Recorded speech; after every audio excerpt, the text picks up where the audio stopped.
No one has more state pride than New Mexicans. The vibrant culture, bold flavors, unique history, and dramatic landscapes under our Zia sun are like no other. And the people of New Mexico are a rare breed. As diverse as we are, together we breathe life and soul into this high desert land. A land that promises adventure. I'm Michael Newman, and as your host, I'll be taking you with me as I seek out the best the land of enchantment has to offer. New Mexico, it feels like home to me. It feels so true.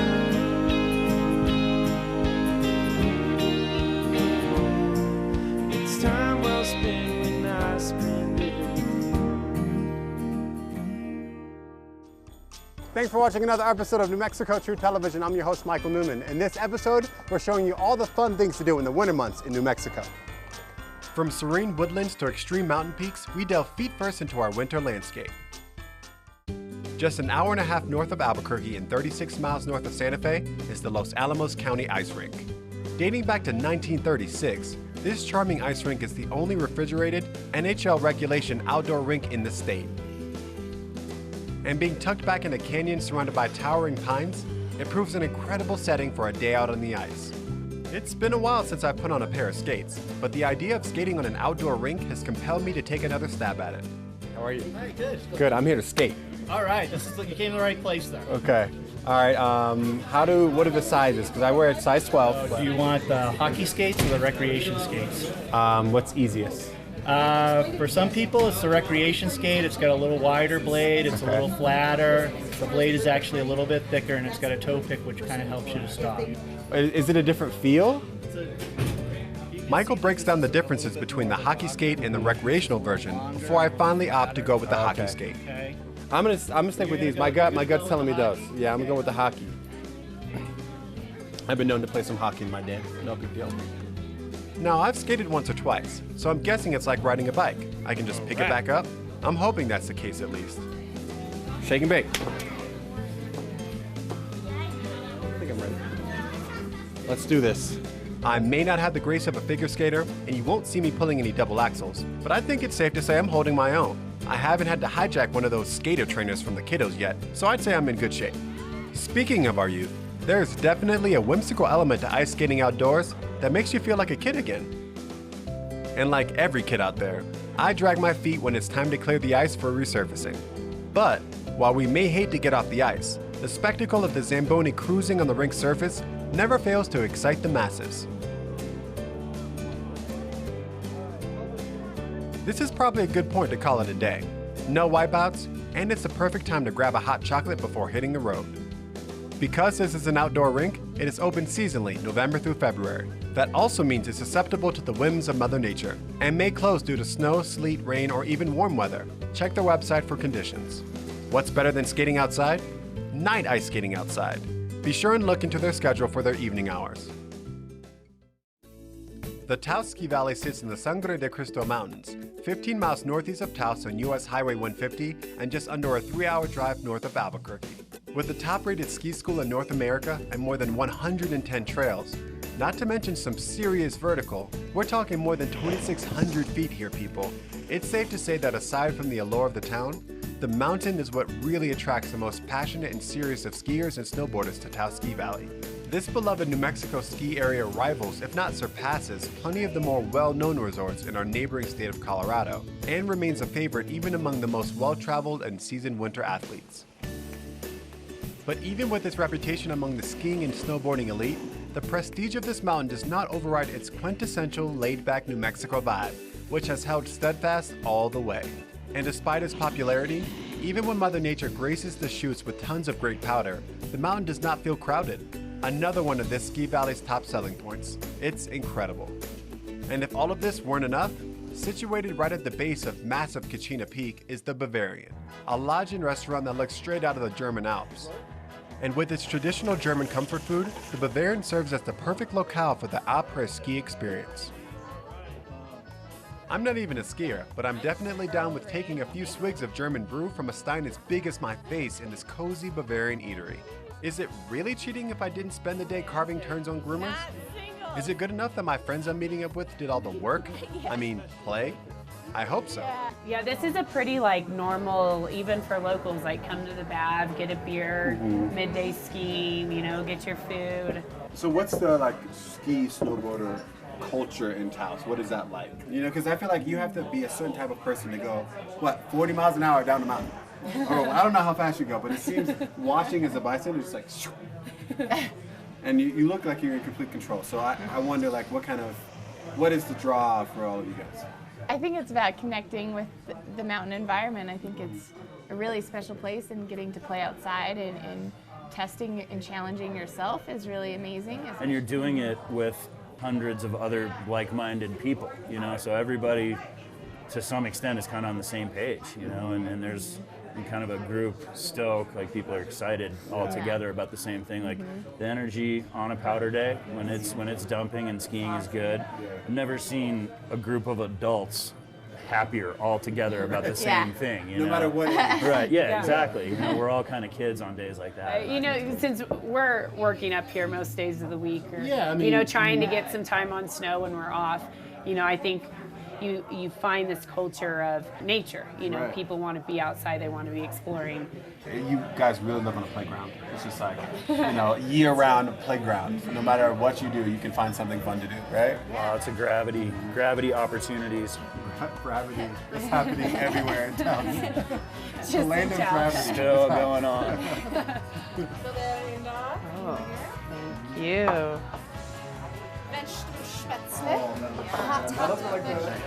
I love the serving dish. All right, well, cheers, guys. Here, it's a good day on the mountain. Thanks for showing off all your skills. 2 words, Kachina Peak, and a new lift to get you up there, so check it out. As I mentioned before, the Bavarian is also a lodge. Only a few rooms, but they are stunning. Not to mention when you get that craving for Spätzle, which I guarantee you will, you just have to head downstairs. Stay tuned for a walk in a winter wonderland. Sign up to receive monthly newsletters about events and happenings around the state at newmexico.org. And now from the pages of New Mexico Magazine. Just over 3 hours north of Albuquerque on New Mexico Highway 38 is the Enchanted Forest, accessed most easily from the town of Red River. Aptly named for this woodland of pine and fir trees, this forest becomes a winter wonderland when snowfall hits. And with a system of meandering trails weaving through its towering aspens and pines, the Enchanted Forest makes for the ultimate destination for the expedition we're embarking on this weekend, snowshoeing and yurt camping. Once all our provisions are loaded, we meet with William to go over directions to the yurt where we'll be staying for the night. The way you'll be getting to the yurt, going up Little John to Long John, and you're at the very end. Alrighty. I'll go ahead and take all your stuff out to the yurt. It'll be waiting for you when you get out there. Thank you for that. We'll go ahead and get you inside, get you geared up, and you can head on out. Conveniently, Miller's Crossing has snowshoes, poles, and other gear you can rent on site. I, for one, am glad they're here, as this is all new territory for me. Yes, that was another pun. Oh, and you can actually pivot on it. Okay. Yeah, it's not a. It's like I'm thinking like it's a not ski. a reverse clown shoe. Yeah. William heads up the mountain with our stuff. I cannot understate what a perk it is to camp this way. First off, you don't have to be as efficient in packing. Secondly, even though we're technically hoofing it through the forest, we are by no means pack horses either. With names like Jabberwocky, Bigfoot, and Sasquatch marking the trailheads, the myth of the abominable snowman is ever present. Not to mention the humor of the Enchanted Forest founders. It certainly puts you in the right frame of mind from the get-go. You are entering another world. Maybe not a world of make-believe, but certainly one that lives up to its name. It is truly enchanting, and far removed from the reality of day-to-day life back home. Wait, our guide has spotted something. Sasquatch?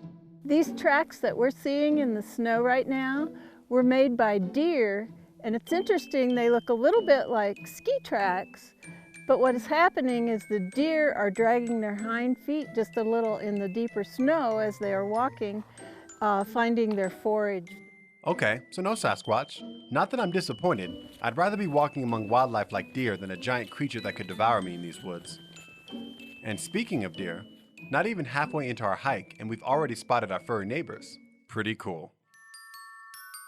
On we go. Okay. All right, are you rolling? All right, let's switch it up now. I'm ready to take my turn and carrying the load, man. Strap me in, coach. I think I found a new love in snowshoeing. It's a great way to really become immersed in the winter landscape. For anyone not as adept to some of the more adrenaline-inducing winter sports like alpine skiing or snowboarding, or even for those who are, this is more akin to hiking, peaceful yet rejuvenating. Now I say rejuvenating, but we are still early in the day's trek. We are just now reaching the halfway point. Nope, this is not the yurt we're camping in tonight. Ours is still further up the mountain. That said, this does make for a great pit stop. Okay, how are you guys feeling about the trails? You think you can take it from here? You've taught us You well, I think. Okay, you understand the map. We've somehow earned Barbara's confidence, and we head off on our own for the rest of the hike. And at a pretty good pace, if I do say so myself. Let's go get a peek of Wheeler Peak. Haha, you see what I did there? Uh-huh. Are you getting a photo up? Oh, man. That's beautiful. Now, I'm all about stopping in to take in the views, but we have to keep moving, because at this point, we're racing the sun. Now, I say racing, but let's just say we've hit elevation. Yeah, we are officially at the climbing portion of the trail. And that fast pace from earlier, take that down a notch. Maybe a few. Almost there.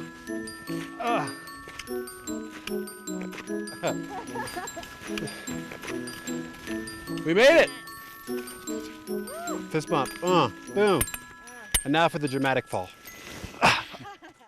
Who's ready for dinner? Upon entry to our yurt, we're all business. Time to settle in and get comfortable. And cozy. Thank God we have Mike, the survivor man, making a fire. I gotta tell you, I was never a Boy Scout, so you're gonna have to school me on some things. Just a good mix of air and paper and twigs until it gets going. That's simple. Dampers in. That's why you're here, because you know what you're doing. I'm no survivor man, but I do know my way around the kitchen. What I'm thinking. Okay, what are you thinking? Gourmet Michael's about to come out right now. Okay, you ready for it? I'm ready. Okay. So we got black beans, Okay. corn, brown rice. You know, we want to do the New Mexican thing, so we got some salsa. All right. And tortillas. Then I also got a little red pepper, some squash, zucchini. You know, so we're gonna have. Mike, are you done with that? We've Yeah, got we a spread. All right. Yes, indeed, we came prepared. We've got all the fixins, and for anything we may lack, this fully equipped yurt is Leave it sure to alone. compensate. All right, here's our rice. Hopefully it comes out soft and delicious. I'm down with this yurt camping thing. Wood burning stove, roof over our heads, we've got the dinner music going, all this and we're off the grid. I'm even able to whip up some calabacitas just as I would in the comfort of my own home. This is the way to do it. It's a pretty nice spread for Yeah. cooking on a Two stoves. stove Yeah. burner. I'm thinking we're not really roughing. Well, hey guys, here's to a successful yurt experience. We did how many miles? About 3-4 miles, 250 feet in elevation, in the snow, All dragon stuff. while dragging stuff. I'd say we did pretty good. Yeah. So yeah, cheers. Even with the wood burning stove, you're going to want at least a 20-degree sleeping bag for the yurt, even in the summertime. Check their website for a list of amenities as well as what to pack. This forest is also known for its dog-friendly trails and cross-country skiing, so make time for it all. For more great stories like this from New Mexico Magazine, visit newmexico.org. Coming up, we take a zip down at Ski Apache. 3.5 hours southeast of Albuquerque off New Mexico State Highways 380 and 37 is Ski Apache. This premier resort in the Mescalero Mountains outside of Ruidoso is well known for its ski and snowboard trails. But on this visit, I'm headed for their latest attraction, the Wind Rider Zip Tour. This 3-span zip tour is one of the longest in the world and rises above 11,000 feet. And spanning more than 8,900 feet in length, it will get you cruising at speeds of up to 65 miles an hour. Not to mention the views you can take in as you soar above the mountain pines. Not too shabby. I head for the zip office to get geared up and instructed on safety protocol. Trying to make this as graceful as possible. Okay.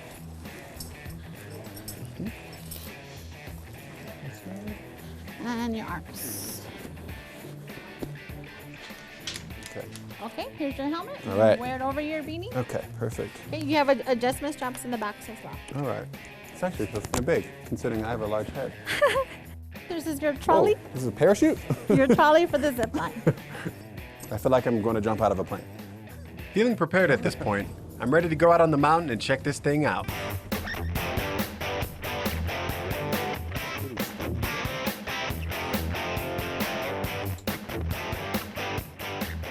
After a quick ride on the Apache Aero Gondola, I get a personal snowmobile shuttle to the first zip line.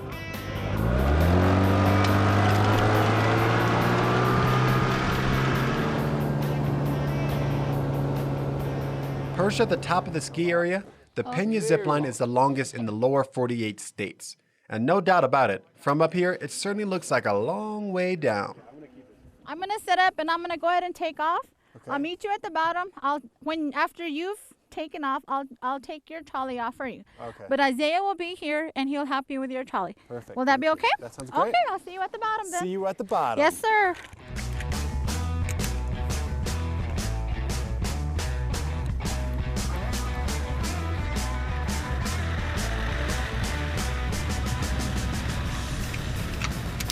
All right. Okay, if you go ahead and step up here. Okay. Got your feet out. Oh. You ready? Yeah. Top of Pena, the bottom of Pena, setting right around line 2, 3-point check is good. All right. Whenever you're ready, go ahead and pull down and see you at the bottom. I take a deep breath and then I'm off. With the sacred mountain to my right and the Apache Bowl below, the sweeping views and stunning terrain make a strong selling point for this experience.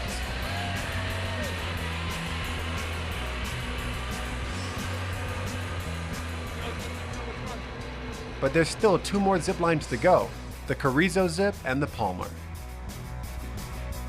Okay, I'm going.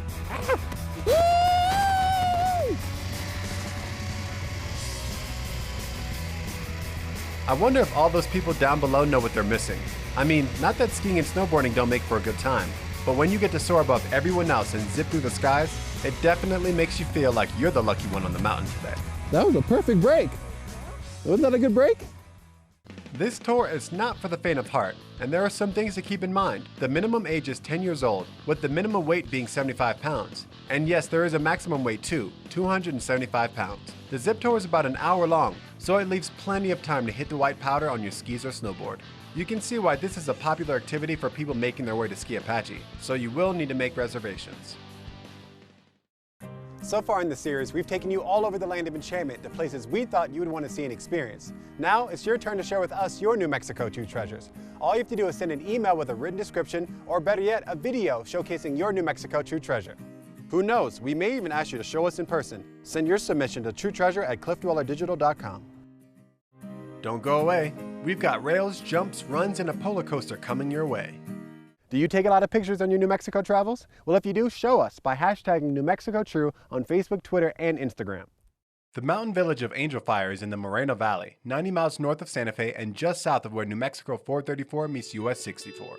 The Angel Fire Resort plays host to all kinds of fun year-round, but the snow-capped peaks of these mountains draw winter sports enthusiasts in droves. With plenty of acreage for skiers and snowboarders alike, and an environment friendly for all levels of expertise, the 79 runs and terrain park of Angel Fire offer some of the best views of the Southern Rockies you're going to find. So what better place to take my first snowboarding lesson? Even if I spend most of my time falling on the ground, I can still feel on top of the world. I've done my fair share of skateboarding, so I'm hoping maybe some of that will translate to this sport. I'm just going to press my toes down on my front foot, in this case my right foot, just a little bit. That's going to start that board sliding forward. Okay? No better way to make you feel like a 2-year-old again than to have someone help you stand up on your own 2 feet. But David is teaching me the essentials of getting balance on the hillside edge of my board. That's right. So I'm going to get up, lean out, come up, press both heels in the snow, so stop. Now, I'm going to press down a little bit on my right toe, reach out, now I'm pulling both toes up. Now, let's see if I can do it with no hands or training wheels. And hey, I actually got up and made it look almost natural. Keyword being almost. My first day on a snowboard played out pretty much as expected. A lot of time on my buttocks. I'd say. I want to be so sore tomorrow. Oh, yeah. It's better than butter. You'll be sore. I think for my next run down the mountain, I should do it sitting on a donut. I mean tube. Yes, the polar coaster definitely looks like the way to go at this point. What you're about to see, do not attempt at home.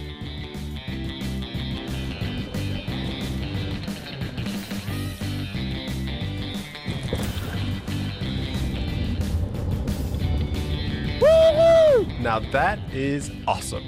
And I get a lot more speed going down that way. More please! Bring your own board or rent your equipment here on site. And the fun doesn't end when the sun goes down either. Can you say night skiing? And after you hit the slopes, be sure to check out H2 Uptown for some great grub, mixing casual fine dining with a southwestern twist.